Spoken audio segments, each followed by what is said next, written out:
தனுசு ராசி. இவங்க ரிஷப ராசி அல்லது ரிஷப லக்னக்காரங்க கூட ஏதோ ஒரு வகையில ஒரு கடன் வாங்கிட்டாங்க. இல்லன்னா ஏதோ ஒரு பொருளாதார ரீதியான ஒரு சிக்கல் இவங்க 2 பேத்துக்கும் இடையில வந்துருச்சு அப்படின்னா, அது ஒரு மிகப்பெரிய பிரிவ தான் ஏற்படுத்தும். அதனால உங்களுக்கு ரொம்பவே நெருங்கிய நபர்களா இந்த ராசிக்காரங்க இருந்தாலும், அவங்க கிட்ட நீங்க கடன் வாங்கும்போது கொஞ்சம் யோசிச்சு வாங்குறது நல்லது.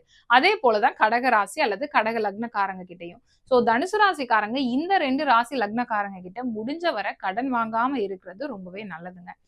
நான் கடன் கேட்டு ஒருத்தவங்க குடுக்குறதே பெரிய விஷயம். இதுல அவங்க இந்த ராசிக்காரங்களான்னு பார்த்துலாம் நான் எப்படி மேடம் வாங்க முடியும்? இல்ல இப்ப பேங்க்ல போய் வாங்குறோம். அத நம்ம என்ன ராசி பேஸ் பண்ணியா நம்ம வாங்க முடியும்? இப்படின்ற மாதிரியான கேள்விகள்லாம் உங்களுக்குள்ள வரும்.